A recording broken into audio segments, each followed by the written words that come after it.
शंभो काशी विश्वनाथ हर हर शंभो काशी विश्वनाथ काशी अमरनाथ गंगे काशी अमरनाथ गंगे काशी अमरनाथ गंगे काशी अमरनाथ गंगे हर महादेव शंभो काशी विश्वनाथ गंगे हर हर शंभो काशी विश्वनाथ गंगे हर हर महादेव शंभो काशी विश्वनाथ गंगे हर हर शंभो काशी विश्वनाथ गंगे काशी अमरनाथ गंगे काशी अमरनाथ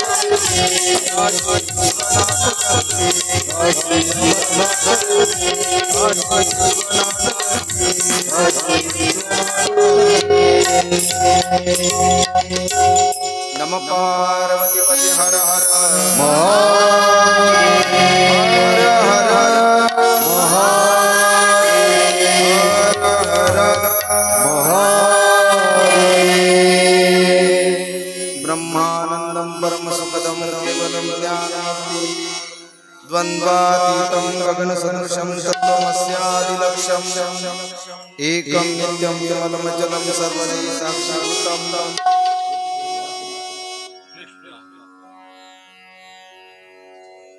ब्रह्मानंदं परम सुखदं केवलं ज्ञानमूर्ति द्वन्द्वातीतं गगनसदृशं तत्त्वमस्यादिलक्ष्यम् एकं नित्यं विमलमचलं सर्वदि साक्षात्तं भावातीतं त्रिगुणरहितं सद्गुरुं तं नमामि। गुरुर्ब्रह्मा गुरुर्विष्णु गुरुर्देवो महेश्वरा गुरुर्साक्षात् परब्रह्म तस्मै श्री गुरवे नमः। कर्पूरगौरं करुणावतारं संसारसारं भुजगेन्द्रहारं सदा वसतं हृदयारविन्दे भवं भमामि सहितं नमामि। जयांचे केलिया स्मरण होई सकल विद्यांचे अधिकरण ते बंधु श्री चरण श्री गुरुंचे दे नमस्कारुनी आता आता अभिनव विलासिनी चातुर्यार्थ कला कामिनी ते श्री शारदा विश्वमोहिनी नमिली मिया अलंकापुरी रम्य सिंहासनस्थं पदाम्बुज तेजस्कृति प्रदेशं विधीन्द्रार्थ सदा स्तूयमानं समाधिस्थं भजे ज्ञानदेवं समचरण सरोजं सान्द्र नीलाब्दाभं जगन्निहितं पाणिमण्डलं मण्डनानां तरुण तुलसीमाला कंदरं कंजनेत्रं सदैवलास्यं विठ्ठलं चिन्तयामि।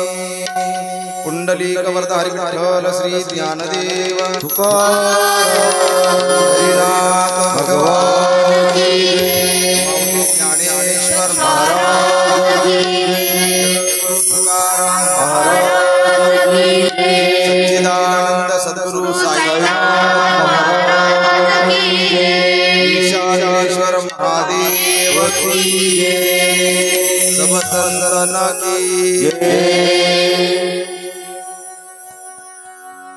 आइए हनुमंत जी विराज कथा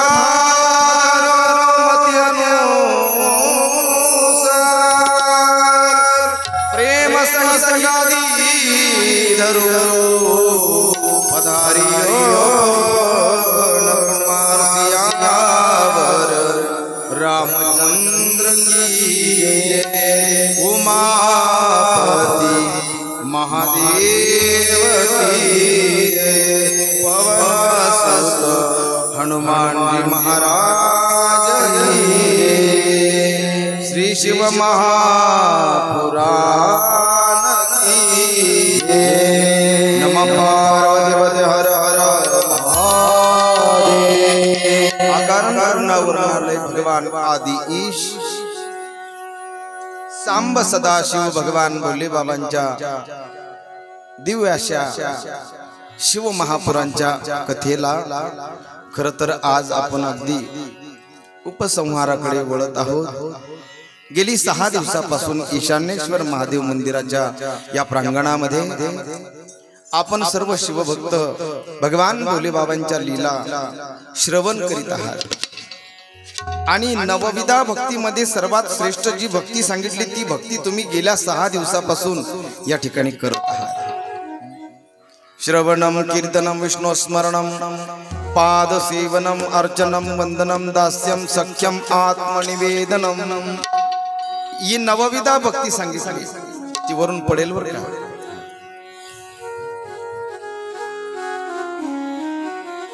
खेळू द्या, अडचण नाही, पण ती खाली नाही पडली पाहिजे. नम पार्वती पते हर हर.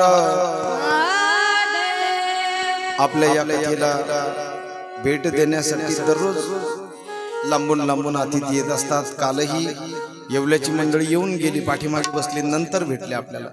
असो, आलेल्या उपस्थित असलेल्या सर्व भाविकांच्या चरणावर वंदन करतो. उपस्थित सर्व आमचे सरही आज या ठिकाणी आले, त्यांनाही या ठिकाणी मी धन्यवाद देतो. खरं तर गिरमे साहेब एक यादीच करून दिली पाहिजे, कोण कोण लक्षात येत नाही कधी कधी. आज आमच्या परमार्थ क्षेत्रातील एक अधिकारी व्यक्तिमत्व, किंबहुना आपल्या साई तपोभूमी भजनी मंडळाचे प्रमुख आणि नेवाऱ्यामधील महादेव मंदिर भजनी मंडळाचे प्रमुख, आदरणीय आमचे परमार्थ पथदर्शक आणि किंबहुना नेहमीच ज्यांच्यामुळे माझे 4 धाम झाले असे आमचे बाबासाहेब महाराज कापे. आपण जोरात त्यांचं टाळी वाजून या ठिकाणी स्वागत करायचं आहे.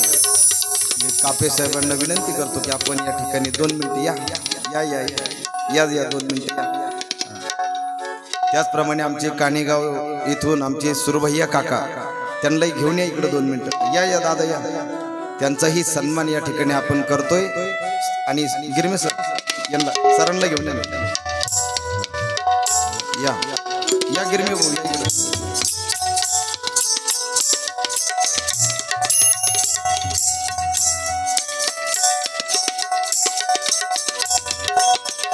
हुशार भाऊ साठी दीपक भाऊ कुणीतरी असं कार्यक्रम त्याला इकडे लवकर.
नम पार्वती पते हर हर महादेव.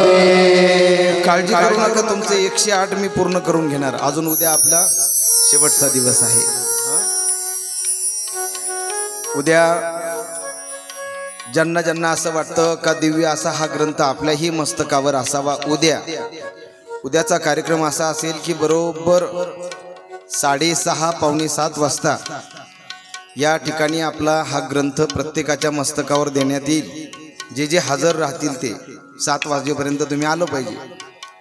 आणि तो ग्रंथ मिरवणूक याच ठिकाणी DJ वगैरे काहीच नाही, कारण आपल्याला अगदी सांप्रदायिक पद्धतीने आणि शेवट निदान प्रसादाचा दिवस आहे उद्या, काल्याचा दिवस आहे. तर हा ग्रंथ आपण प्रत्येकाने मस्तकावर या ठिकाणी मिरवून याच ठिकाणी होईल मिरवणूक. कुठे गल्लीत वगैरे कुठे जाणार नाही, इथेच या ठिकाणी जे येतील त्यांच्या मस्तकावर हा ग्रंथ दिला जाईल. आणि या ठिकाणी आपण मिरवून नंतर एक थोड्या वेळ 15-20 मिनिटं एखादी गवळण वगैरे आपण गाऊन मग आपण काल्याचा दहीहंडीचा प्रसाद गेल्या वर्षी जसं ज्या पद्धतीने केला होता, ज्यादा वेळ न दवडता, म्हणजे साधारणतः 8 वाजता उद्या प्रसाद तुमच्या हातात पडून तुम्ही मार्गाला लागले पाहिजे, ठीक आहे नाही? अशा हिशोबाने उद्याचा कार्यक्रम होईल. आणि उद्याचा महत्त्वाचा कार्यक्रम म्हणजे असा की गेली 7 दिवसापासून तुम्ही ही कथा श्रवण करीत आहात, तेव्हा या 7 दिवसामध्ये 7 प्रकारचं धान्य आपण द्यावं लागतं, इथे अर्पण करावं लागतं. परंतु रोज रोज कोण आणेल आणि इथे सांभाळील कोण? त्याच्यामुळे मी आजपर्यंत म्हणजे आजपर्यंत मी सांगितलंच नाही. ज्यांना इच्छा असेल त्यांनी 7 प्रकारचं धान्य तुमच्या इच्छेला येईल तसं या ठिकाणी ते अर्पण करायचंय. यथायोग्य दक्षिणा या ठिकाणी ग्रंथावर सर्वांनी अर्पण करायची. आणि मग गवळणीचा काल्याची गवळण होईल, दहीहंडी फुटेल आणि मग त्याच्यानंतर तुम्हाला जाताना या ठिकाणी सर्व आमचं ईशान्येश्वर महादेव मंदिर गेल्या वर्षी जसा प्रसाद त्यांनी केला होता, याही वर्षी त्यांनी प्रसादाचं आयोजन नियोजन सुंदर केलेलं आहे. फक्त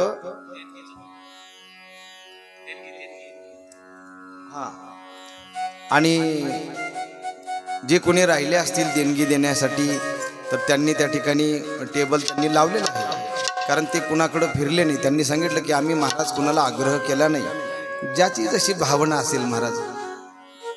बरं, आम्ही सारखं ते सांगणं योग्यही नाही महाराज, ठीक आहे? धर्मशास्त्र असं सांगतं की दान दिल्यानंतर धन शुद्ध होत असतं, ठीक आहे नाही? धन देखील साचून खराब होतं. जसं पाणी, ते जर वापरलं नाही किंवा ते पाणी जर प्रवाहितच झालं नाही तर ते पाणी साचून त्याच्यामध्ये जंत होतात. त्या पद्धतीने धन सुद्धा जर साचून जर कधी सत्यकर्माला धर्मकार्याला जर आपण खर्चच केलं नाही तर ते धन सुद्धा काय होतं महाराज, त्या धनाला सुद्धा कीड लागते. पण कशी लागते? अशी जनताच्या स्वरूपात नाही, मग कधी दवाखान्याच्या स्वरूपात लागते, कधी रिकामी घेणं नाही देणं नाही, पैसे घालवावे लागतात, असो वगैरे वगैरे. परंतु यथाशक्ती या ठिकाणी त्यांना या मंडळाला मदत करावी असं आवाहन या व्यासमंचावरून करतो. उद्या अगदी छोटेखानी उद्याचा कार्यक्रम राहील. आज आपल्या कथेचा खऱ्या अर्थाने समाप्तीचा म्हणजे उपसंहाराचा शेवटचा दिवस आहे. या भगवान भोलेबाबांचं चरित्र तुम्ही गेल्या 6 दिवसापासून श्रवण करीत आहात. तसं जर कधी पाहायला गेलं तर शिवलीलामृत या ग्रंथामध्ये सुद्धा खूप सुंदर सुंदर कथा आलेल्या आहेत. भगवान भोलेबाबांच्या अवतारांचं वर्णन हे शिवमहापुराणमध्ये विशेषत्वाने आहे. बाकीचे देवांचे अवतार आहेत, परंतु भोलेबाबाचे अवतार आहेत का हो? एकाने मला विचारलं. भोलेबाबांचे अवतार अंशांश रूपामध्ये आहेत. नंदिकेश्वर हे भगवान भोलेबाबांचाच अंश अवतार आहे. त्या दिवशी तुम्हाला कथा सांगण्यामध्ये अर्धवट राहून गेलं. नंदिकेश्वर कोण आहेत? भगवान नंदिकेश्वराचं प्रागट्य कसं आहे? शिलाद नावाचे ऋषी आणि त्या शिलाद नावाच्या ऋषींनी तपश्चर्या केलेली आहे. आणि तपश्चर्या केल्यानंतर त्यांनी इंद्रदेवाला प्रसन्न करून घेतलेलं आहे. आणि इंद्राला प्रसन्न केल्यानंतर त्यांनी इंद्रदेवता त्यांना प्रसन्न झाली. बोला शिलाद ऋषी, काय तुमची अपेक्षा आहे? त्यावेळेस त्यांनी सांगितलं की मला असा पुत्र पाहिजे अयोनी संभव, एखाद्या स्त्रीपासून झालेला नकोय, अयोनी संभव असा मला पुत्र पाहिजे आणि तो पुत्र ही अमर असावा. इंद्र भगवंताने सांगितलं बाबा मी पुत्र तर देऊ शकतो परंतु अमरत्व तर मला पण नाहीये. इंद्र बोलले की मी सुद्धा अमर नाहीये ना. कारण एकदा रामायणामध्ये खूप गोड प्रसंग आहे महाराज. वनवासामध्ये असताना सीता मैया म्हणजे जानकी मैया बसलेल्या आहेत आणि जानकी मैया शेजारी भगवान प्रभू श्रीराम त्या ठिकाणी बसलेत आणि सहज म्हणून प्रभू श्री रामचंद्रांचं लक्ष गेलं खाली. एक मुंगळ्यांची लाईन चालली होती, अशी मुंगळे अशी एकामागे एक अशी लाईनीत चालले होते. पण त्या मुंगळ्यांमध्ये एक मुंगळा असा होता का तो दुसऱ्या मुंगळ्याच्या पाठीवर बसलेला होता. आणि ते रामप्रभूंनी पाहिलं आणि रामप्रभू गालामध्ये हसले आणि ते जानकी मैयाने पाहिले. जानकी मैयाने पाहिल्यानंतर जानकी मैया प्रभू श्री रामचंद्रांना विचारते, प्रभू तुम्ही हसलात, नेमकं कारण काही कळालं नाही. प्रभू म्हणे, काही नाही, तसं काही नाही, मी सहजच हसलो.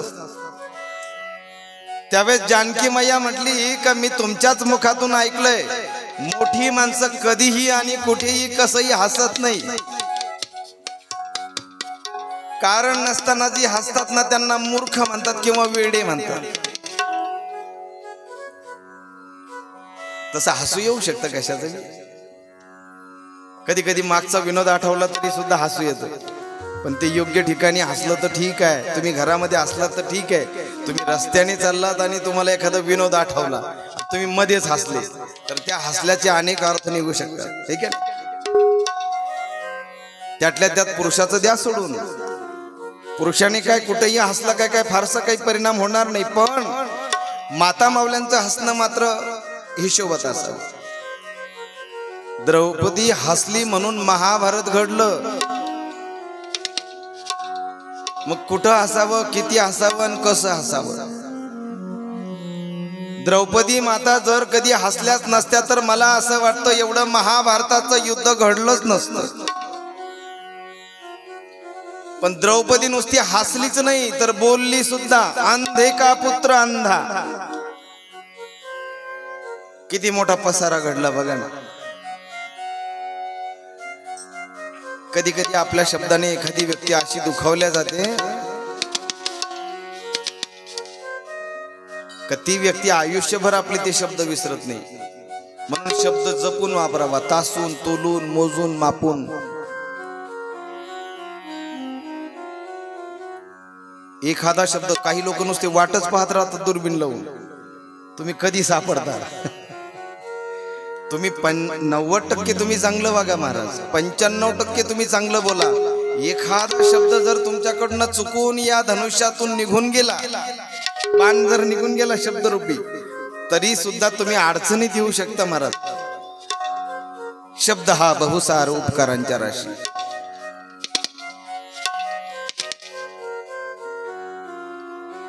रामप्रभू तुम्ही तसे नाही हसणार, काहीतरी कारण असेल. नाही नाही जानकी, काही नाही काही नाही, तू लक्ष नको देऊ. नाही प्रभू माझा हट्ट आहे म्हणे. सांगाच आता, स्त्री हट्ट आहे का हसलात ते सांगा म्हणे. त्यावेळेस प्रभू श्री रामचंद्र जानकी मैयाला म्हणतात, हे बघ जानकी, ही जी मुंगळ्यांची लाईन चालली तो बघ, तो बघ, तो मुंगळा दुसऱ्या मुंगळ्याच्या पाठीवर बसलाय म्हणे. मग काय झालं त्याचं. नाही म्हणे, त्याला सिंहासनावर बसायची सवय लागलेली होती म्हणे. जानकी मैया म्हटली, मला काही कळालं नाही, नेमकं फोडून सांगा. त्यावेळेस रामप्रभू म्हणतायत का हा कालपर्यंत हा स्वर्गातला इंद्र होता. कोण होता. स्वर्गातला इंद्र होता. परंतु याचं पतन झालं म्हटले आणि लगेच त्याला ही मुंगळ्याची योनी प्राप्त झाली. परंतु मागच्या जन्मातली सवय मात्र काही गेली नाही सिंहासनावर बसायची. इथं सुद्धा त्या मुंगळ्यांच्या लाईन मध्ये न चालता दुसऱ्या मुंगळ्याच्या पाठीवर बसलाय. गेल्या जन्माचे संस्कार चिकटलेले असतात महाराज जीवात्म्याला. म्हणून याच जन्मामध्ये, याच देहामध्ये वाईट सवयींचा त्याग करावा. चांगल्या चांगल्या गोष्टींची सवय या इंद्रियाला, या देहाला लावून घ्यावी, आहे का नाही. चांगलं बोलण्याची, चांगलं बसण्याची, चांगलं चालताना सुद्धा आपण चांगलं व्यवस्थित चाललं पाहिजे, आहे की नाही. तुम्ही जर व्यवस्थित जर नाही चालणार ना, पाठी मागून सुद्धा ओळखू येतो महाराज माणूस. आता आम्ही गाडी चालवताना बघा तुम्ही, गिरमे साहेब, आपल्या समोर जर एखादा जर कधी थोडासा बेताल चालायला लागला तर आपण लगेच गाडी कंट्रोल करतो. काय समोर त्याचं तोंड तिकडं असतं, त्याच्या पाठीकडेच आपण पाहतो, पण तरी सुद्धा आपल्याला त्याच्या स्वभावाचा अंदाज लगेच लागतो. याचा काही भरोसा नाही, हा कधी येऊ शकतो इकडे गाडी खाली. मग आपण सावध. मग मागून पाहिला तरी माणसाच्या चालीवरून मनुष्याचा स्वभाव कळतो. मनुष्य असो स्त्री असो, त्याच्याही चालण्यावरून त्याच्या 30% स्वभावाची जाणीव तात्काळ होते. ठीक आहे. कोणताही मनुष्य असू द्या, त्याच्या चालीवरून लगेच त्याचा 30% त्याला आपण ओळखू शकतो का हा माणूस नेमका कसा असेल. अहंकारी माणसाचं चालणं वेगळं असतं, नम्र माणसाचं चालणं वेगळं असतं. सात्विक माणसाचं चालणं वेगळं असतं. ज्याला प्रचंड रूपाचा, धनाचा आणि त्याच्या पदाचा प्रचंड असा त्याला गर्व आहे, अशा माणसाचं सुद्धा चालणं वेगळं असतं. जाऊ द्या, आपल्याला काय चाललं होतं आपलं, की गेल्या जन्मामध्ये तो इंद्र होता, परंतु त्याचं पतन झालं. पतन व्हायला वेळ लागत नाही, पुण्य कमवायला खूप वेळ लागतो महाराज. परंतु पाप नकळत सहज घडत राहतात. प्रयत्न न करता देखील कधी कधी पाप होतं महाराज, परंतु पुण्य हे अट्टाहासाने कमवावं लागतं. चांगलं काम करण्यासाठी प्रयत्न करावे लागतात किंवा चांगला संग धरावा लागतो, तेव्हा कुठं ते होत असतं. पतंती पितरो महेशा लुप्त पिंडोदक क्रिया, तव तया पुण्याची पावटी सरे, सवेची इंद्रपणाची उटी उतरे, मग येऊ लागती माघारे मृत्यू लोका. तव तया पुण्याची पावटी सरे, सवेची इंद्रपणाची उटी उतरे, मग येऊ लागती माघारे मृत्यू लोका. इंद्राला सुद्धा त्याचं पुण्य संपल्यानंतर या मृत्यू लोकात यावं लागतं जन्म घ्यायला, हे विसरू नका. शिलाद ऋषी इंद्रदेवाला विनंती करतात. इंद्र म्हणतो, बाबा मला सुद्धा मरावं लागतं. बरं, ब्रह्माजीकडे गेलो असतो तर ब्रह्माजी म्हणतात की मलाही मरावं लागतं. तुम्हाला अमरत्वाचं जर कधी वरदान पाहिजे असेल किंवा अमरत्व असणारा मुलगा जर पाहिजे असेल तर तुम्हाला तो भोले बाबांकडे मागावं लागेल, भगवान शिवाकडे मागावं लागेल. काल मला बाबांनी विचारलं की भगवान शंकराच्या मामाचं नाव सांगा. आता ज्याला आई बापच नाहीये त्याचे मामा कुठून आणायचे? हा गाव मामा असतात. या नम पार्वतीपती हर हर हर हर हर.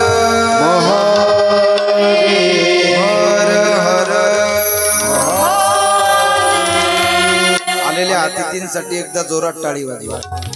त्याचप्रमाणे व्यासमंचावर विराजमान असलेले सर्व आमचे गुणीजन गेली 6 दिवसापासून या ठिकाणी सेवा देतात, त्यांच्यासाठी सुद्धा एकदा जोरात टाळ्यांचा कडकडाट.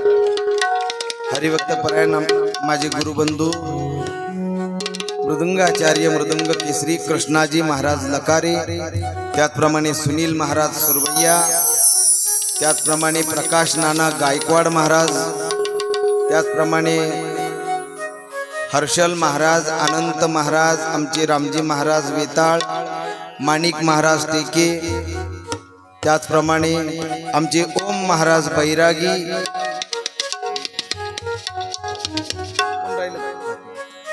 आणि अतिशय सुंदर जी साऊंड व्यवस्था आहे ती नितीन महाराज महाजन, त्यांच्यासाठी सुद्धा एकदा जोरात टाळी वाजवा. त्याचप्रमाणे आपल्या या सर्व कार्यक्रमाचं छायाचित्रीकरण शूटिंग जे करतायत ते आमच्या सुरासे महाराज यूट्यूब चॅनलची संपूर्ण जबाबदारी ज्यांच्याकडे असे यश महाराज लकारे, त्यांच्यासाठी सुद्धा एकदा जोरात टाळी वाजवा. ही कथा तुम्हाला जेव्हा पाहिजे असेल तेव्हा तुम्ही या चॅनलला पाहू शकता. आणि काल जसं मी तुम्हाला सांगितलं की प्रदोषच्या दिवशी आपला एक छोटासा, एक जास्त नाही, एक 5 ते 10 मिनिटाचा व्हिडिओ पडेल.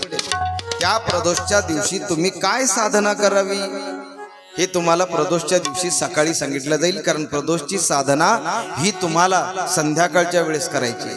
काय साधना करायची? फार काही नाहीये.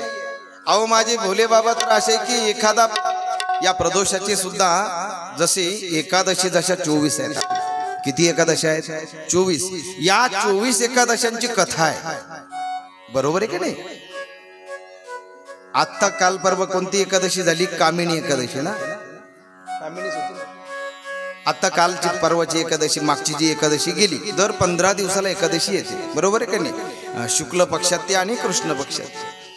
तर त्या प्रत्येक एकादशीची कथा आहे पुराणांमध्ये. ज्या पद्धतीने एकादशीची कथा आहे त्याच पद्धतीने या प्रदोषाची सुद्धा काय आहे? कथा आहे. शिवभक्तांसाठी सर्वात मोठं व्रत जर असेल तर ते प्रदोष व्रत आहे. तसं शिवरात्रीचं व्रत सुद्धा तुम्ही करू शकता, कोणती शिवरात्र? प्रत्येक महिन्याला जी शिवरात्र येते ना त्या शिवरात्रीला तुम्ही करू शकता, परंतु असे व्रताचे दोन प्रकार आहेत. व्रत खरं त्याला म्हटलं जातं की जी उपासना आपण करतो ती उपासना सकाम उपासना म्हणजे व्रत आहे. सकाम म्हणजे काय? काहीतरी इच्छेने तुम्ही जे काही केलंय ना, म्हणजे थोडक्यात एक सांगू का, तसा तो व्यवहारच झाला. काय? देवा हे असं असं जर असलं तर मग तसं तसं मी करेल.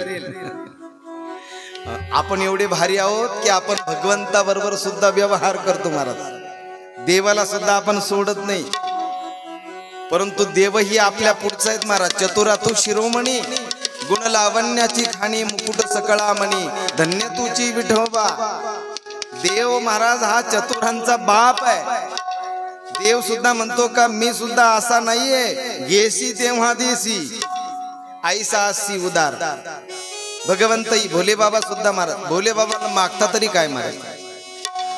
अरे एका प्रदोषाला एक क्षमीचं पत्र वाहिलं महाराज एकाने महाराज, तरी सुद्धा माझे भोले बाबा संतुष्ट. एक चोर म्हणे दिवसभर फिरला परंतु त्याला एकही सावध सापडलं नाही, काहीच मिळालं नाही त्याला. शेवटी एका झाडावर जाऊन बसला. म्हटले निदान प्राणी पक्ष्यांपासून वाचावं म्हणून जंगलात सापडला, वर जाऊन बसला झाडावर. कर्मधर्म संयोगाने ते झाड होतं बेलाचं, आणि शिकार का मिळाली नाही म्हणून याचा विचार डोक्यामध्ये चाललेला आहे मला. एक एक आणि ते झाडाचं पान कुरतडायचं आणि एक एक पान ते खाली ते पडायचं. खाली होती एक जुनाट शिवलिंग, खाली भगवान शिवाची पिंड होती खाली, पण पाल्या पाचोळ्यांनी झाकलेली होती. त्या चोरालाही माहित नाही महाराज. अनावधानाने शिवपूजा घडली आणि काय भाग्य मग त्या चोराचं, त्याच दिवशी नेमकं शिवरात्री होती. आणि साधी सुधी शिवरात्र नव्हती, महाशिवरात्र होती. आणि त्या महाशिवरात्रीच्या दिवशी त्या चोराकडनं कळत न कळत भगवान भोले बाबांची पूजा घडली महाराज. मी तुम्हाला सांगितलं पंचोपचार पूजा, गंध पुष्प धूप दीप आणि पाचवा काय? नैवेद्य. ध्यानात ठेवा, माझ्या भोले बाबांची पूजा करत असताना पंचोपचार पूजा करायचं विसरू नका. त्याने माझे भगवान भोले बाबा संतुष्ट होतात महाराज. आणि सर्वात महत्वाचं म्हणजे आम्ही भोले बाबांचं ज्या वेळेस आम्ही दर्शन घेतो त्याच्या अगोदर आम्हाला दर्शन घ्यावं लागतं नंदीचं. त्या नंदीची कथा मी तुम्हाला सांगतोय, परंतु मी मध्येच कथेत कथा का सांगितली, कारण मी नंतर माझ्या लक्षात येत नाही कधी कधी, म्हणून मी पटकन सांगून मोकळा होतो. पण जरी मी बाजूला गेलो तरी पुन्हा जागेवर येतो. हे मात्र नवले भोले बाबांचं. त्या चोराने नेमकं काय केलं की कळत न कळत पानं पडत गेली, आणि ज्या वेळेस त्याच्याकडनं काय त्याने मोजून तर काय टाकली नाही, परंतु भोले बाबा संतुष्ट झाले आणि त्या ठिकाणी भोले बाबांचं प्रागट्य झालंय. भोले बाबा प्रसन्न झालेले आहेत. त्या चोराला काय केलंय? उचलून घेतलेलं आहे. एक कथा मी अशी वाचली का त्याच चोराला भगवंताने कुबेर केलंय म्हणे, अशी सुद्धा कथा मी वाचली आहे. परंतु आपल्याला त्याचा आधार नसल्यामुळे आपण ती सांगत नाही. असो, कारण या व्यासमंचावरून बोलताना आधाराशिवाय प्रमाणाशिवाय बोलता येत नाही. बऱ्याच गोष्टी मला कितीतरी भक्तांनी सांगितलं. आता 5-6 दिवसामध्ये कापे साहेब एकाने सांगितलं की माझा असा असा अनुभव आहे बा, तुम्ही सांगा बघा. आम्हाला नाही सांगता येत ते. आम्हाला असे कितीतरी भक्त भेटतात. आता मी साईबाबांच्या कथेच्या निमित्ताने अगदी परप्रांतातही जातो. खूप लोक येऊन भेटतात की बाबाजी हमें ऐसा ऐसा अनुभव हुआ है, आप ये कह दो लोगों को. पण आम्ही ते नाही सांगत. जे ग्रंथ हे प्रमाण आहे आमच्यासाठी. आम्हाला बोलताना देखील मर्यादा येतात. काही गोष्टी आमचा जरी अनुभव असला स्वतःचा तरी सुद्धा आम्हाला तो या व्यासमंचावरून मांडता येत नाही. आणि मला तर असं वाटतं जो अनुभव तुम्हाला आला भगवंताचा तो असा उठसूट कुणालाही सांगत बसू नका, ठीक आहे नाही. कारण ज्याला खरंच भगवंताचा साक्षात्कार होतो ना तर त्याची बोलती बंद होत असते महाराज, तो मौनावतो. भक्ती संप्रदायाचं हे वैशिष्ट्य आहे महाराज. भक्तीमध्ये एक अवस्था एक पायरी अशी येते का त्या पायरीवर तुम्ही गेल्यानंतर तुम्ही मौन होतात महाराज. म्हणजे आता देवाविनं न बोलू काही, म्हणजे देवाशिवाय दुसरं काही बोलतच नाही ती माणसं. भगवंताचा साक्षात्कार होणं ही इतकी सोपी गोष्ट नाहीये, नाही इतकी सोपी गोष्ट. आम्ही सकाळी प्रवचन करतो, दुपारी कथा करतो, रात्री कथा करतो, तरी सुद्धा भगवंत आमच्या स्वप्नात सुद्धा येत नाही. आणि काही लोक येऊन आम्हाला सांगतात की बाबा आम्ही लगेच बघा ना मला असा असा साक्षात्कार झाला. अरे इतकं सोपं आहे का? हे काय लगेच पिशवी घेतली गेला बाजारामध्ये असं आहे का? रस्त्यावर बसला लगेच घेतलं. देव बाजारचा भाजीपाला नाही रे, देव बाजारचा भाजीपाला नाही नाही नाही, देव बाजारचा भाजीपाला नाही रे, देव बाजारचा भाजीपाला नाही रे, देव बाजारचा भाजीपाला नाही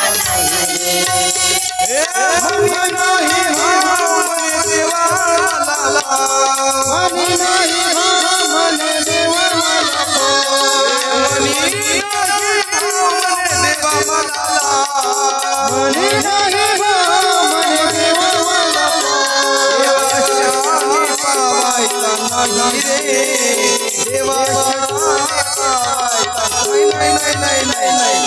बाजारचा भाजीपाला नाही रे. देव बाजारचा भाजीपाला नाही रे, देव बाजारचा भाजीपाला नाही रे, देव बाजारचा भाजीपाला नाही रे, देव बाजारचा भाजीपाला नाही रे.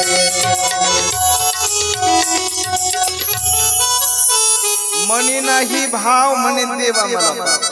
संत तुकडोजी महाराज, राष्ट्रसंत तुकडोजी महाराज ते म्हणतात अरे बाबा मनात भाव नाहीये आणि देवा मला पाव. कसं काय पावेलो? एक सांगू का, जसा भाव असतो तसा देव असतो. मी नेहमी विनोदाने बोलत असतो, आंगळ मंगळ नमस्कार तर टंगळ मंगळ आशीर्वाद. ज्यांना कळालं त्यांना धन्यवाद, ज्यांना नाही कळालं त्यांनी उद्या विचारा मला, मी सांगेन. आंगळ मंगळ नमस्कार म्हणजे कसा, गाडीवर चालले समोर मंदिर आहे किंवा रस्त्यात मंदिर आहे, मंदिर असतातच रस्त्यामध्ये, लोक बांधतातच रोडच्या रस्त्याच्या कडेला, आणि मग गाडी असते 80-90च्या वेगामध्ये. काही गरज आहे का एका हाताने लगेच असं करायची? एक तर एका हाताने देवाला नमस्कार केल्याने दोष लागतो. नीट ऐका, एका हाताने भगवंताला किंवा सज्जन पुरुषाला ब्राह्मणाला एका हाताने जर नमस्कार केला तर मी पदरचं बोलत नाही, शास्त्र असं सांगतं दोष लागतो. आणि मग काही खोळंबाच नाही ना, काही अडचण एवढ्या वेगात असतो, कधी कधी टेबल शीट असतात तरी सुद्धा ते करतात, मला काही कळत नाही. आणि आपण जर पाठीमागून विचारलं ना त्याला, का रे बाबा तू पाया पडला, कोणता देव होता? काय माहिती महाराज, शेंदूर लावला होता.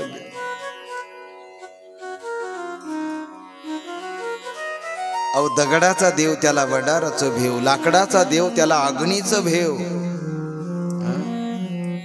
देव असा आहे का? नाही महाराज, आम्हाला देवच कळत नाही.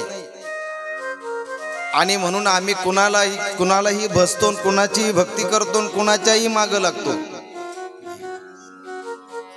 देव तसा जर विचार केला तर संतांनी सांगितलं तो केवळ मंदिरातच आहे असं नाहीये महाराज. प्रत्येकाच्या हृदय रूपी मंदिरामध्ये तो वास करतो महाराज. कुठे शोधिसी काशी, कुठे शोधिसी रामेश्वर. अरे तो हृदयामध्ये आहे तुमच्या, तैसा हृदयामध्ये मी रामू, असता सर्व सुखाचा आरामू, की भ्रांतासी कामू विषयावरी. माऊली महावैष्णव श्रीमंत ज्ञानोबराय, ज्ञानोबराय बोलतात की अरे बाबा त्याला शोधण्याची कुठं काही गरज नाही, त्याला तो कुठे मंदिरात आहे किंवा कुठे तीर्थावर आहे, नाही जाऊ नका असं मी म्हणत नाही, जरूर जा. हा जन्म पुन्हा पुन्हा नाहीये. सगळे तीर्थ पहा, आपला सुंदर असा भारत देश पहा, सुंदर सुंदर अशा नद्या आहेत, बघा डोळ्याने. तीर्थ पहा तुम्ही, पाहण्यासारखं आहे. पण देव खऱ्या अर्थाने कुठे हो?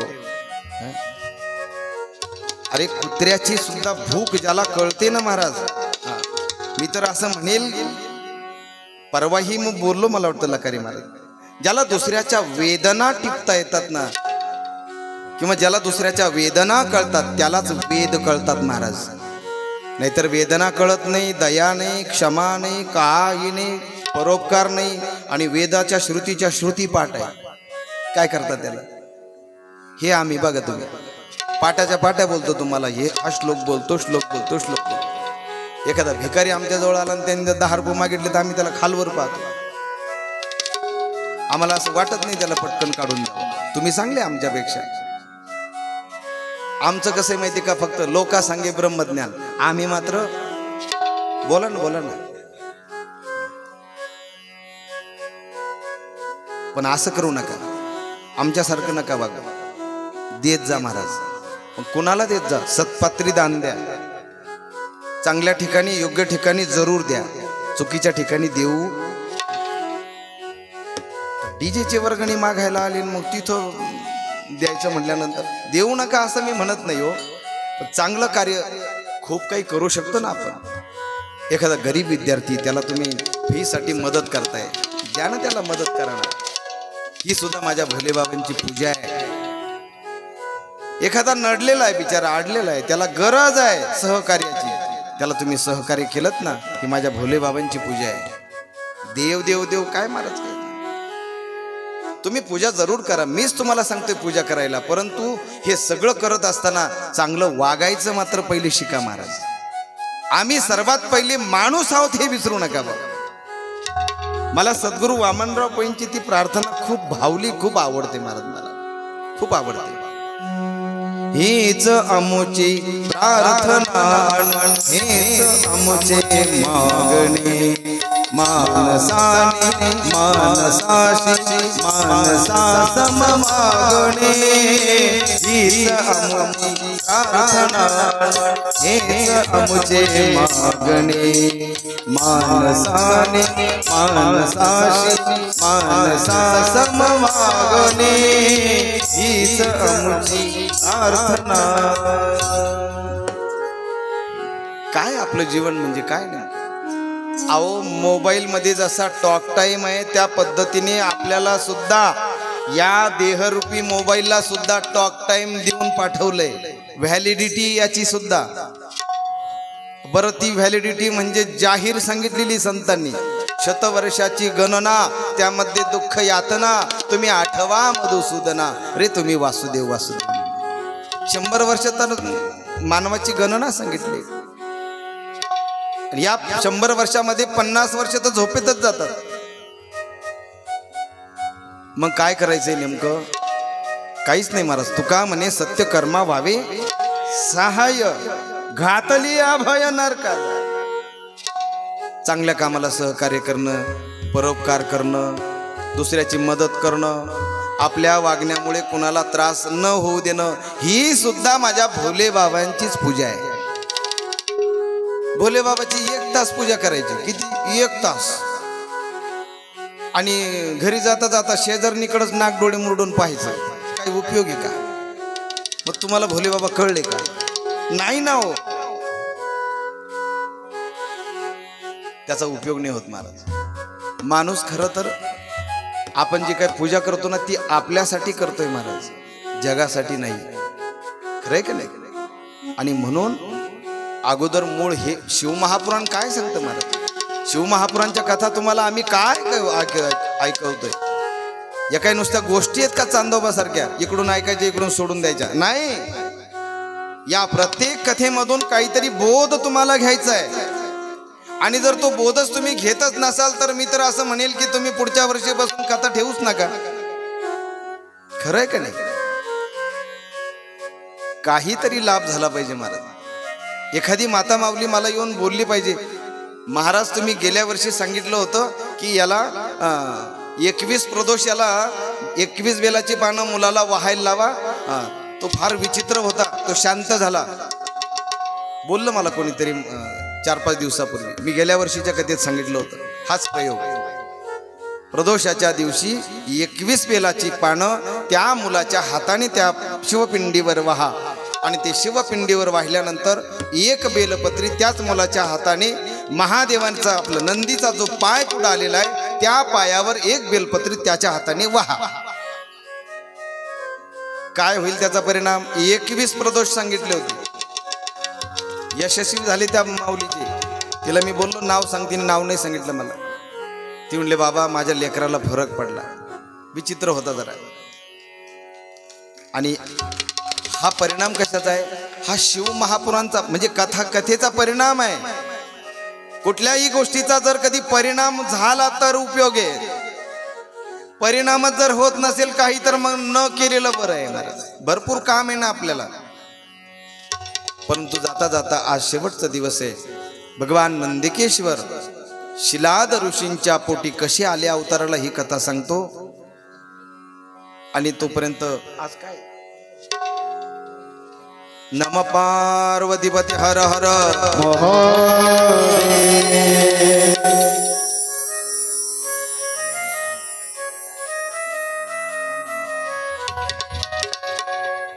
शिलाद ऋषी ज्यावेळेस इंद्रदेवाला प्रसन्न करून घेतात, पण इंद्रदेवता सांगते की हे माझ्या हातात नाही, तुम्ही भोले बाबांची काय करा, भक्ती करा, भोले बाबांची आराधना करा, उपासना करा. आणि भोले बाबांची उपासना करण्यासाठी घनघोर अशी तपश्चर्या करतायत शिलाद ऋषी. आणि शिलाद ऋषींनी तपश्चर्या केल्यानंतर त्या ठिकाणी आशुतोष भगवान प्रसन्न होतात. आणि आशुतोष भगवान प्रसन्न झाल्यानंतर भगवान शिवाचं ते रूप पाहतात शिलाद ऋषी. आणि शिलाद ऋषींनी ते रूप पाहिल्यानंतर धन्य धन्य धन्य म्हणतात. आणि काय चमत्कार आहे, भगवान भोले बाबा ज्यावेळेस दिसतात शिलाद ऋषींना डोळ्यांनी, गळ्यामध्ये सर्प आहे, वासुकी सर्प आहे, डोक्यावर चंद्रमा आहे, जटेमधून गंगा वाहते. आणि ते भगवान आशुतोष सांब सदाशिवाचं रूप पाहिल्यानंतर स्वर्गामध्ये सुद्धा दुमदुमी वाजायला लागतात, नगारी वाजायला लागतात, शंखानाद होतोय, घंटानाद होतोय.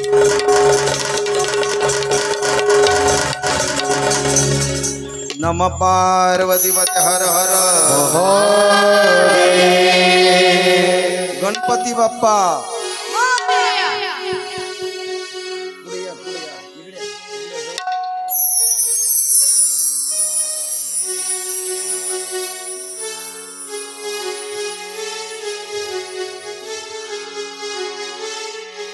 सर्वांसाठी एकदा जोरात टाळी वाजवा. नेमकं काय झालं,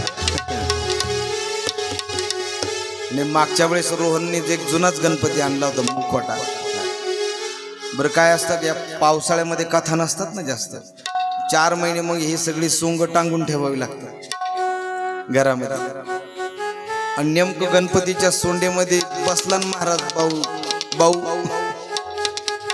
आणि गणपतीला महाराज त्या घातला असत ते. आणि इकडं आमचे गायक मंडळी मोठमोठ्याने चांगलं गायन करत होते महाराज. गणपती माझा नाचत आला.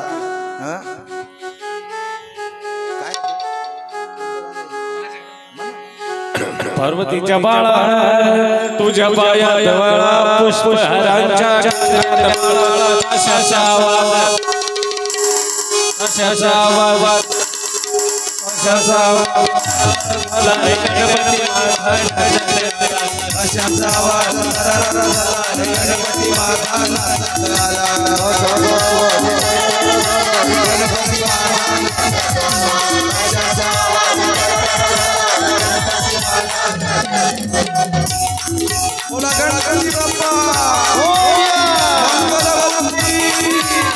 सर्वांनी हात करायचे महाराज. नम पार्वतीपती हर हर हर हर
हरि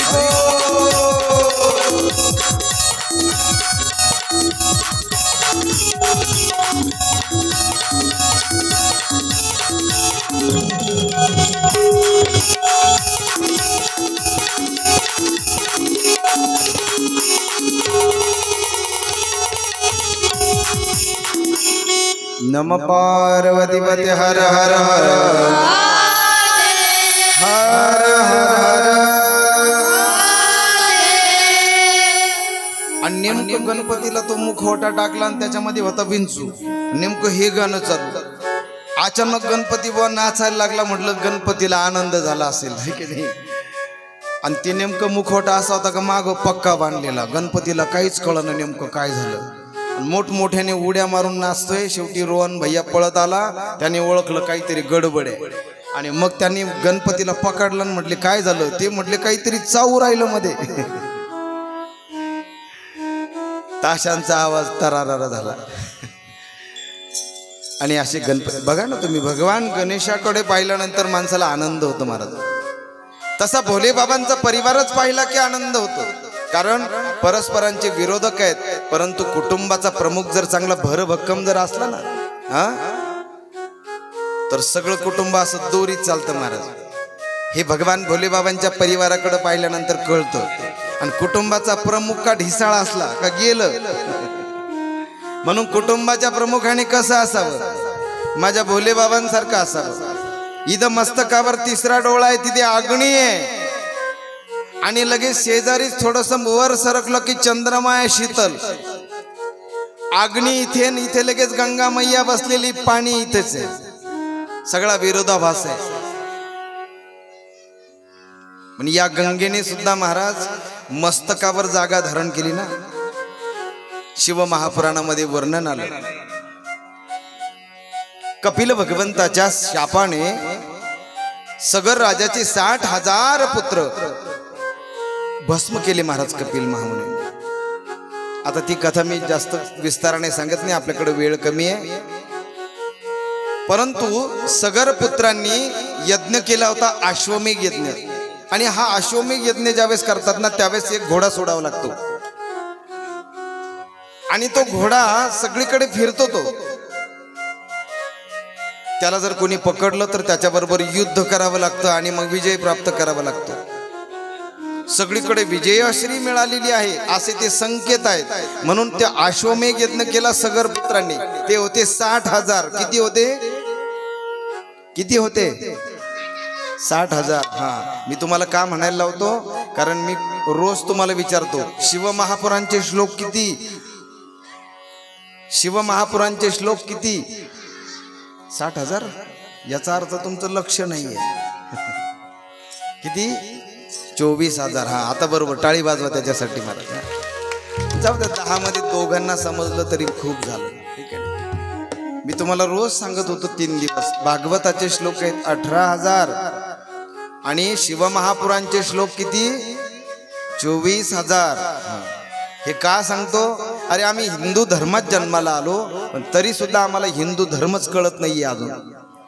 आम्हाला जर विचारलं का हिंदू धर्माचे प्रमुख ग्रंथ कोणते का तेही आम्हाला सांगता येत नाही.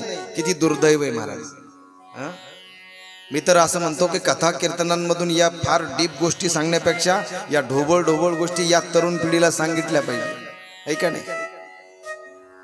तसं मोबाईल मध्ये सगळंच काही आहे परंतु त्यांना जे पाहिजे ना ते पाहत नाही. नको ते पाहतात महाराज. असो सगर पुत्र 60,000 होते. आणि 60,000 सगर पुत्रांनी काय केलं अश्वमेघ यज्ञ केला. त्या यज्ञाचा घोडा कपिल मुनींच्या आश्रमामध्ये. कपिल मुनींचा आश्रम कुठे आहे गंगासागरला. आणि त्या ठिकाणी त्या आश्रमामध्ये नेऊन तो घोडा बांधलेला आहे। सगर पुत्र आले पाठीमाग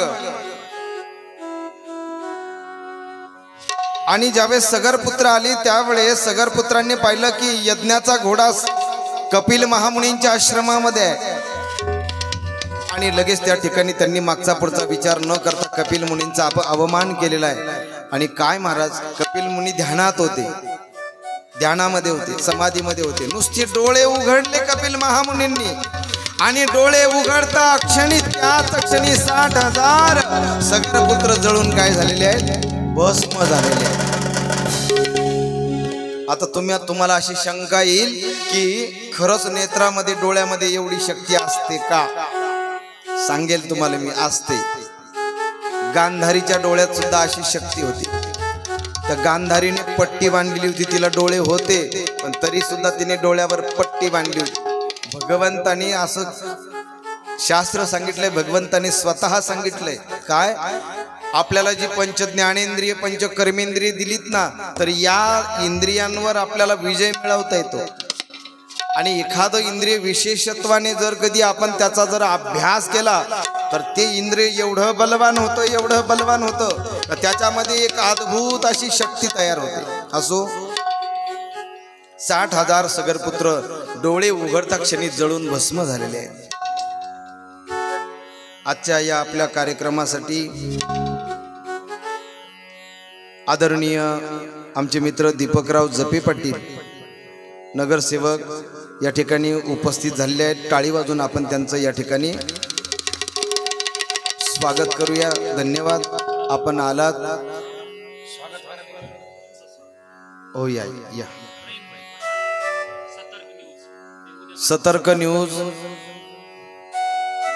सतर्क 24 तास या न्यूज चॅनलचे पठाण पत्रकार पठाण यांना सुद्धा विनंती, आप यहाँ आइए और आपका स्वागत यहाँ स्वीकार कीजिए। जोरात टाळी वाजून आपण या ठिकाणी त्यांचाही सन्मान करूया।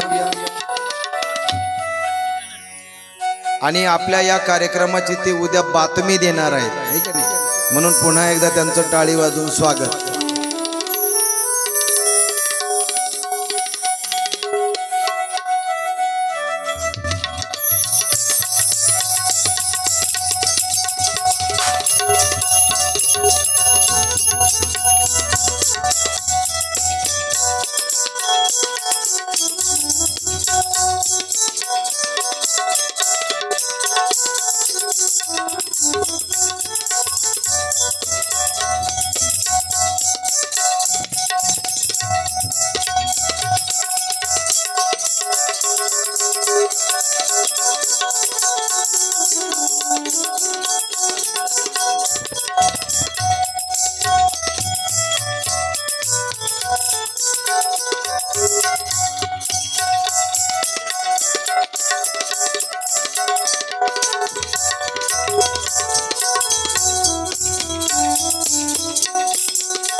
सर्वांनी हात वर करा। सर्व ही सगळी बातमी आपल्याला उद्याच्या पेपरच चॅनलला, त्यांच्या चॅनलला पाहायला मिळेल। नम पार्वती पते हर हर।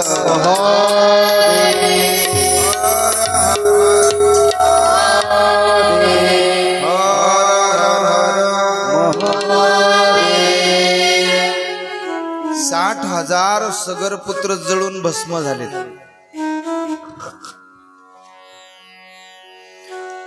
आणि सगरपुत्र जळून गेल्यानंतर, भस्म झाल्यानंतर त्या ठिकाणी एकाच वेळेस सगळे गेले, म्हणून त्यांचा उद्धार कसा होणार? आणि हे सगळे सूर्यवंशातील होते महाराज। त्याच्यानंतर मग या पुत्रांचा उद्धार कसा होईल? म्हणे गंगेशिवाय होणार नाही। ज्यावेळेस यांच्या शरीराचं जे भस्म आहे, यांच्या ज्या अस्थी त्या ठिकाणी पडलेला आहे, या अस्थिला ज्यावेळेस गंगेचा स्पर्श होईल त्यावेळेस यांचं काय होईल, उद्धार होईल. तसा होणार नाही. मग गंगेला आणायचं कुठून हो? म्हणून गंगेला आणण्यासाठी या भगीरथ राजाच्या सर्व परिवाराच्या म्हणजे अगोदर यांच्या वंशामध्ये कितीतरी पार अंशुमान राजापासून दिलीप राजापासून कितीतरी लोकांनी प्रयत्न केले, परंतु त्यांच्याकडनं गंगा खाली अवतरली नाही महाराज. दिलीप राजा तर एवढा भाग्यवान होता आणि एवढा गोभक्त होता दिलीप राजा. त्या दिलीप राजाच्या कथा मी थोडीशी वाचली होती. रावण त्यावेळेस आला होता अयोध्येवर आक्रमण करायला. त्यावेळेस बरं का, त्यावेळेस राजा होता दिलीप. आणि दिलीप राजा नेमकं गायी चारण्यासाठी म्हणून गायी घेऊन गेलेला होता. रावण आला आणि रावणाने विचारलं का राजा कुठं गेलेला आहे? म्हणे गायी घेऊन गेलेला आहे.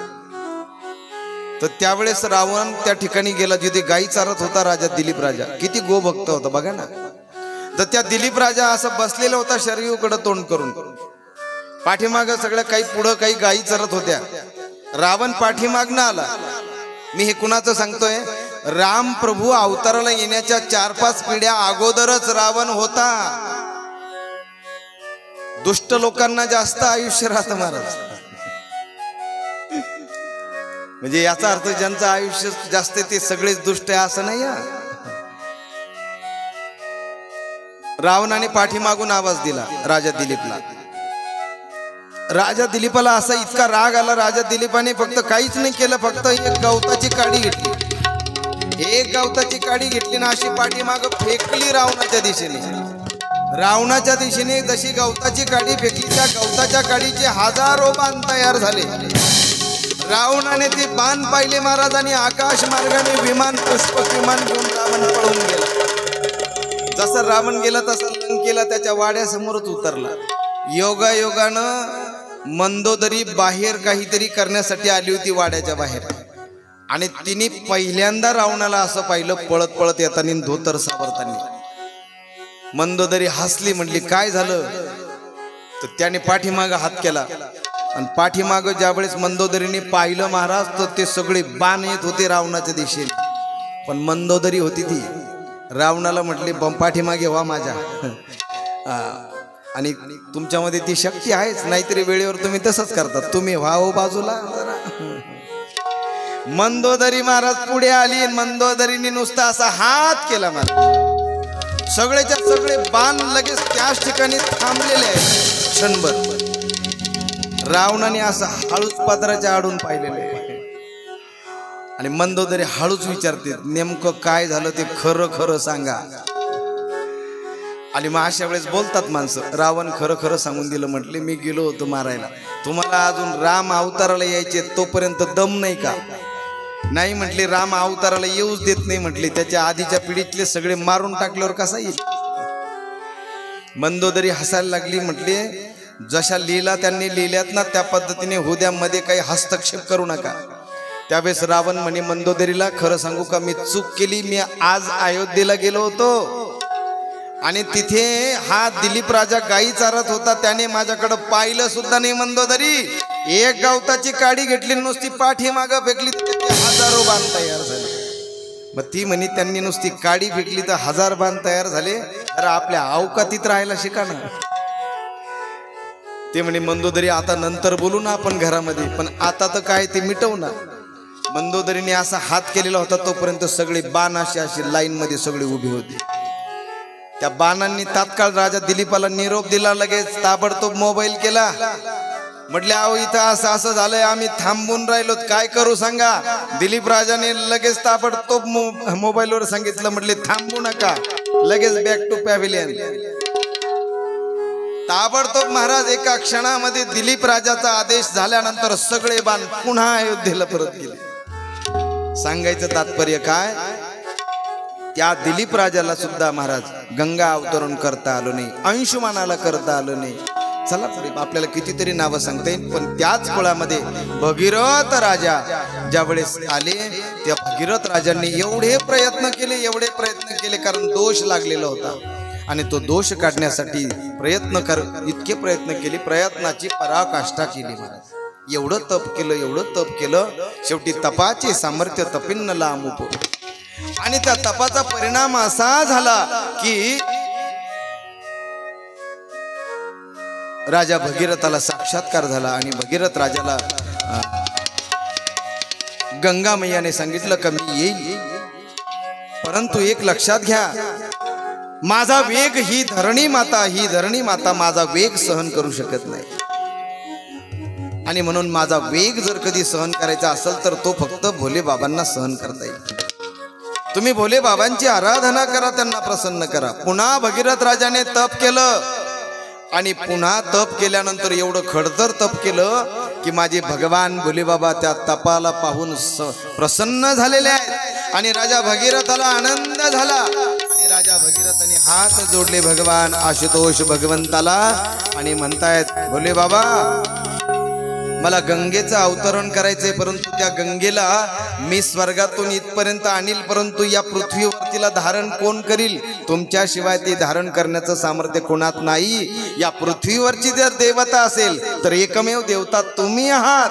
तेव्हा तुम्ही काय करा, त्या गंगेला धारण कसं करायचं ते मला सांगा, तुम्हीच करा बुवा काय करायचं ते. भोले बाबा हसायला लागले, म्हणले काळजी करू नको, मी थांबतो इथं पृथ्वीवरच, तू जा स्वर्गामध्ये आणि तुझ्या मागे मागे ती गंगा येईल. फक्त जवळ आल्यानंतर फक्त एकदा म्हण नम पार्वती पते हर हर. म्हणजे मी फक्त माझ्या जटेतील एक बट काढेल आणि फक्त त्या बटेमध्ये तिला काय करेल, धारण करेल. काळजी करू नको म्हटले, मी तिला जटेमध्येच थांबवतो. आणि भगीरथ राजा स्वर्गातून ज्यावेळेस निघाले, त्यांच्या पाठीमागं गंगा मैया निघाल्या. पृथ्वीवर ज्यावेळेस आले महाराज, त्यावेळेस भगीरथ राजा जवळ आल्यानंतर किती पुण्यवान होते महाराज हे राजे, का हे स्वर्गामध्ये जाऊन येत होते देवतांकडे, तिन्ही लोकांमध्ये फिरत होते. हे राजे काय साधारण होते का, देवस्वरूपच होते. आणि सूर्य वंशातील भगीरथ राजाने ज्यावेळेस गंगा आणली, जवळ आले पृथ्वीच्या आणि आवाज दिलेला आहे भगीरथ राजाने, नम पार्वती पते हर हर हर हर.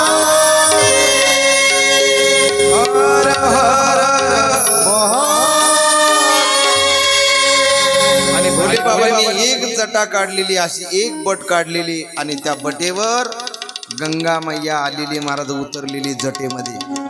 आणि महाराज ते जटेमध्ये गंगा आल्यानंतर सगळ्या देवता सगळ्या म्हणजे आता पृथ्वी वाचली, किंवा आता पृथ्वीवर गंगेचं अवतरण झालं. आता सगळी जीवसृष्टी वाचणार. भगीरथाचा जय जयकार करायचा का, भोले बाबांचा करायचा का, गंगा मैयाचा करायचा जय जयकार? म्हटले सरगोळे देवता म्हटले, अहो तिन्हींचा करून टाका म्हटले. हा, म्हणून सगळ्यांनी देवतांनी आवाज दिला, बोला गंगाधर भगवान की जय. नाव पडलं भोले बाबांना गंगाधर. आणि त्या जटेमध्ये ती गंगा, सगळ्या स्वर्गातील सगळ्या देवतांनी पुष्पवृष्टी केलेली आहे भोले बाबांवर. आणि भोले बाबांनी त्या जटेला गंगेला काय केलंय, जटेमध्ये बरेच दिवस ती गुप्त होती, त्या जटेमध्ये नंतर ती प्रवाहित झाली. ठीक आहे, भोले बाबांच्या आदेशानुसार नंतर ती प्रवाहित झाली ती गंगा मैया. ज्यावेळेस गंगा मैया जटेत येऊन बसली ना, त्यावेळेस पार्वतीला समजलं. आणि पार्वतीला समजल्यानंतर पार्वती मैयाला आनंद झाला असेल का? तुम्हाला विचारून काही उपयोग नाही, यांना विचारावं लागेल. आनंद होईल? अजिबात नाही. पार्वती मैयाने फक्त तिरप पाहिलं महाराज, फक्त कुणाकडं, गंगा मैयाकडं. मागून आली लगेच डोक्यावर बसली. त्यावेळेस गंगा मैया म्हणते, काळजी करू नका, मी जरी मागून आलेली असली तरी सुद्धा मी माझ्या हिशोबात राहील मैया, तुम्ही राग मानू नका. आणि गंगा मैयाचं सुद्धा काय केलंय, धारण केलेलं आहे भगवान भोले बाबांनी. असे आशुतोष भगवान. आणि त्या भगवान आशुतोषाचं दर्शन घेताना अगोदर आपण घेतो नंदीचं दर्शन. त्या नंदीची कथा आपण ऐकत आहोत. शिलाद ऋषी ज्यावेळेस इंद्रदेवाची प्रार्थना करतात, प्रसन्न होतात, पुन्हा भोले बाबांची प्रार्थना करतात, तप करतात. प्रचंड असं तप शिलाद ऋषींचं झालं. आशुतोष भगवान त्या ठिकाणी प्रसन्न झालेले आहे. हिमालयामध्ये त्यांनी तप केलेले महाराज. कुठे? शिलाद ऋषींनी हिमालयामध्ये तप केलं. असं सांगतात ज्यावेळेस शिलाद ऋषींनी हिमालयात तप केलं तर सगळं बर्फच बर्फ होता. त्या बर्फामध्ये काही जंतू असतात, किडे असतात महाराज. अशी टोकदार त्यांचं काय असतं, बाण असतो त्यांच्या तोंडापुढे. तर त्या टोकदार अशा बाणांनी त्यांनी काय केलं, शिलाद ऋषींचं सगळं शरीर पोखरून टाकलंय. कोणी? त्या बर्फातल्या किड्यांनी. आणि त्या बर्फातल्या किड्यांनी त्या शिलाद ऋषींच्या आतमध्ये सगळं पोकळ करून टाकलं. सगळं मांस आहे ना आपल्या शरीरातलं सगळं संपून टाकलं. आणि शिलाद ऋषींचा नुसता सापळा सुद्धा नाही राहिला, नुसताच काहीतरी असा पुतळा राहिला महाराज. पण तरी सुद्धा तप सोडलं नाही. आशुतोष भगवान प्रसन्न झाले. दिव्य असा त्यांना त्या ठिकाणी देह दिलेला आहे. आणि भगवंतांनी विचारलंय, शिलाद ऋषी बोला तुम्हाला काय काय पाहिजे, बोला मी तुमच्यावर प्रसन्न आहे. आणि त्यावेळेस शिलाद ऋषी म्हणतायत, देवा असा पुत्र मला पाहिजे, अयोनी संभव, एखाद्या स्त्रीच्या पोटी जन्माला आला असा नको. मला असा पुत्र द्या का जो अमर असेल. त्यावेळेस भगवान भोले बाबा सांगता, अमर तर फक्त मीच आहे. आणि मग तुम्हाला पुत्रच जर पाहिजे असेल तर काळजी करू नका, अंश रूपाने मीच अवतरित होईल आणि माझंच अवतरण होईल. शिलाद ऋषींना आनंद झालेला आहे. शिलाद ऋषी टाळ्या वाजवतायत. भगवान भोले बाबांच्या चरणाला मिठी मारलेली आहे. शिलाद ऋषींना उठवलं. आणि त्याच शिलाद ऋषींनी एकदा महाराज यज्ञ केलेला आहे. भगवान भोले बाबांनी सांगितलं, येईल मी तुझ्या मुलगा म्हणून मी तुझ्या जवळच येईल, अयोनी संभव प्रगट होईल, काळजी करू नको. आणि एक दिवस शिलाद ऋषी यज्ञ करत असताना त्या यज्ञामधून यज्ञ नारायण प्रगट झाले. आणि यज्ञ नारायण प्रगट झाल्यानंतर आकाशवाणी झाली. आणि त्या ठिकाणी दिव्य असं बालक त्या ठिकाणी त्या यज्ञामधून निघालेलं आहे. ते बालक आल्हाद शिलाद ऋषींनी घेतलेलं आहे. इतका आनंद झाला, इतका आनंद झाला का त्या आनंदाला पारावार राहिला नाही. शेवटी महाराज शिलाद ऋषी म्हणतायत की मला जीवनामध्ये पहिल्यांदा याने आनंदी केलं, म्हणून याचं नाव मी आजपासून ठेवतो आनंदी. काय नाव ठेवतो? आनंदी. त्याचं नाव आनंदी ठेवलेलं आहे. आनंदी वाढू लागला महाराज. जवळजवळ तो 11 वर्षांचा झाला. परंतु आनंदी असा होता, एकदा एखादी गोष्ट वाचली की लगेच एक पाठी होता. इतका बुद्धिमान होता आनंदी की त्या आनंदीची सगळीकडे चर्चा चालू झाली. 11 वर्षाचा झाला. मित्रवर्णा नावाचे ऋषी आले महाराज. आणि मित्रवर्णा नावाचे ऋषी आले. त्या ऋषींनी या आनंदीला पाहिलं. आणि आनंदीला पाहिल्यानंतर सांगितलं शिलाद ऋषीला, म्हटले हा तुझा कोण आहे? म्हटले पुत्र आहे. अरे म्हणले पुत्र आहे, परंतु हा याचं फक्त 1च वर्ष शिल्लक राहिलं, हा पुढच्या वर्षी मरणार आहे. मरणार आहे?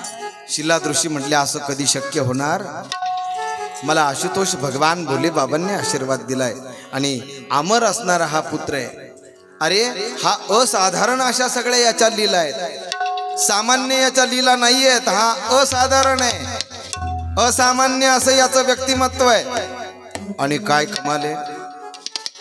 असं सांगितल्यानंतर शिलाद ऋषी चिंतेमध्ये आहेत. एक दिवस आनंदीने आपल्या वडिलांनाच विचारलं, तुम्ही एवढे चिंतेत का आहेत? त्यावेळेस शिलाद ऋषींनी सांगितलं, बाबा अरे तुझं आयुष्यमान फक्त 1 वर्ष शिल्लक आहे. त्या बापाला खरंच कसं वाटेल, कसं राहील, तो कसा जिवंत राहील, त्याच्यामुळे मी दुःखी आहे.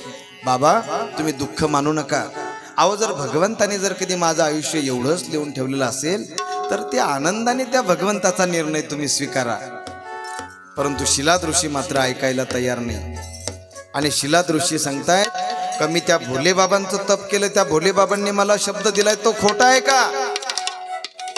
मग म्हटले काळजी करू नका, तुम्ही ज्याची भक्ती केली ना त्याचीच मी पण भक्ती करतो म्हटले. मला ही विचारू द्या, त्याला जाब म्हटले. आता तुम्ही मला मोकळ्या मनाने परवानगी द्या म्हटले तप करायला. आणि शिलाद ऋषींनी आनंदीला तप करण्यासाठी परवानगी दिली. आणि आनंदी तप करण्यासाठी जातायत आणि घनघोर असं आनंदी तप करतायत. कितीतरी वर्ष निघून गेली महाराज. 1 वर्ष जाऊ द्या, पण कितीतरी वर्ष निघून गेली. आणि आनंदीचं तप फळाला आलं. आणि आशुतोष भगवान भोले बाबा साक्षात आनंदीच्या समोर प्रगट झालेले आहेत. आणि प्रगट झाल्यानंतर आनंदीने हात जोडले, भगवान भोले बाबांच्या चरणाला मिठी मारली. भोले बाबा का माझ्या वडिलांना तुम्ही शब्द एक दिला आणि देताना मात्र वेगळंच काहीतरी? म्हणे काय झालं? अहो म्हणे आमच्याकडं मित्रवर्णा नावाचे ऋषी आले आणि त्यांनी सांगितलं माझं आयुष्यमान फक्त 1 वर्ष आहे. अरे आनंदी, तू किती वर्ष झाले तेव्हापासून तप करतोय? मग मरायचंच असता तर तू मागेच मेला नसता का 1 वर्ष? अरे कितीतरी वर्ष झाले तू तप करतोय, तू अजून जिवंत आहेस. एक सांगू आनंदी, हा माझा शब्द आहे आणि तू दुसरा तिसरा कोणी नसून माझा अंश आहेस. आनंदीला अजून आनंद झाला. आनंदी म्हटला की आजपासून मला धर्माच्या रूपामध्ये राहायचंय. मला सतत नुसतं अमर नाही राहायचं भोले बाबा, मला तुमच्या सममेत राहायचंय. भोले बाबा म्हटले काळजी करू नको, जसा मला गणपती आहे, जसा मला कार्तिक आहे, जशी मला अशोक सुंदरी आहे, माझा परिवार जसा आहे ना, त्याच पद्धतीने तू सुद्धा माझ्या कुटुंबातला एक काय आहेस, सदस्य आहे. आजपासून मी जाहीर करतो. ते म्हटले थांबा थांबा थांबा थांबा, असं जाहीर करू नका, कारण मला माझं वृषभाचं रूप पाहिजे. कशासाठी? बोले बाबा तुमचं वाहन म्हणून मला राहायचंय, म्हणून माझं हे रूप पालटून टाका. म्हणून आनंदीचा लवकरात लवकर नंदी करा म्हटले. आणि आनंदीचा भगवान भोले बाबांनी तात्काळ नंदी केलंय. तथास्तु म्हटले आणि नंदी भगवंताचं प्रागट्य त्या ठिकाणी झालंय आणि सगळीकडे सर्व देवतांना आनंद झालेला आहे. बोलिये नंदिकेश्वर भगवान की जय. या पद्धतीने नंदी महाराजांचं प्रागट्याची ही कथा आहे. बरोबर की नाही? आता या ठिकाणी सगळ्या परिवारातले सगळे लोक आले बर का, परंतु नेमकं नंदीच व्हायला कोणी तयार नाही. म्हणे नाही नाही म्हटले महाराज, आम्हाला नंदी बैल चिडवतील म्हणे. कारण काय, आपल्या डोक्यात काय माहिती का, जो निर्बुद्ध आहे ज्याला कळत नाही ना तो नंदी बैल आहे का नाही. तसं ते नंदी बैल हे नाव खरं तुम्ही पाडलं आहे का नाही. एकीला विचारलं, म्हटलं का हो, काय चाललंय तुमचं, बरं आहे काय? हा, मुलाचं लग्न वगैरे हो झालं ना म्हणे बाबा. हा हा, म्हणलं मग मुलगा कस काय? मुलगा का, मुलगा लई चांगला आहे. म्हणलं सुनबाईनी तर नुसता नंदी बैल करून ठेवलाय. मुलगा कोण केला? नंदी बैल. आणि नंतर मग मी सहज विचारलं, म्हटले तुमची जावई मुलगी कस काय? आमची जावई तर 1 नंबर, लाखात 1 आहे म्हटले. म्हटलं कसं काय? जसं आमची दिदी म्हणाल ना तसंच तो करतो म्हटले. मग मी म्हटलं तुमचा मुलगा म्हणजे नुसता बैल करून ठेवला आणि जावई तुमचा नंदी बैल आहे म्हटलं, हे का नाही? पाऊस पडल का? गुबू गुबू गुबू गुबू. महाराज आपलं ते लेकरू आणि दुसऱ्याचं ते कार्ट, हा स्वभाव आहे आपला. परंतु सांगू तुम्हाला, शिव महापुराण आपल्याला भेद मिटवायला शिकवतं. काय शिकवतं? भेद. शिव महापुराण म्हणजे नेमकं काय? शिवतत्व कळावं. शिवतत्व काय आहे महाराज? शिवतत्व तेच आहे, तुमच्यात सुद्धा राम आहे, माझ्यात सुद्धा राम आहे, सगळीकडे राम आहे. चराचरामध्ये राम सामावलेला आहे महाराज, है का नाही? मेरे मन में राम, तेरे तन में राम, मेरे तन में राम, तेरे मन में राम, राम राम का नारा है. सगळीकडे तो राम भरून उरलेला आहे का नाही? सर्वागठी राम, देहादेही एक, सूर्य प्रकाशक सहस्र रश्मी, हरिमुखे मना, हरिमुखे मना, हरिमुखे मना, हरिमुखे मना, हरिमुखे मना, हरिमुखे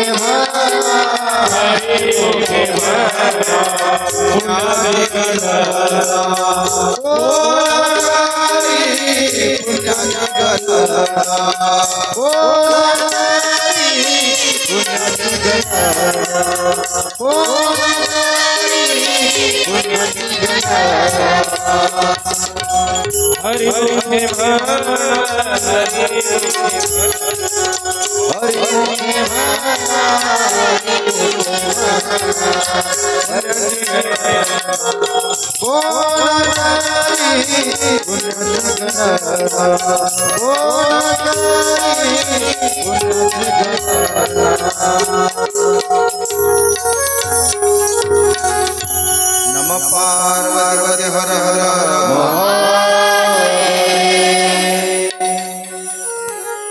काही कारणास्तव महाराज आपल्याला कथा थांबवावी लागते, तेव्हा संयोजकाचा या ठिकाणी निरोप आलेला आहे, त्यामुळे आपण कथा थांबवत आहोत. ठीक आहे ना?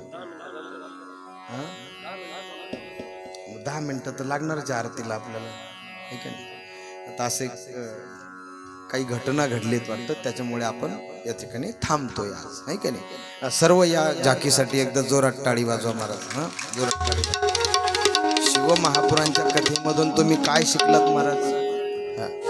अजून आपली 2 तासाची कथा होती, परंतु आता नाईलाज आहे, काही घटनेला आपल्याकडे इलाज नसतो. नाही का नाही? असो, सुखदुःख प्रत्येकाला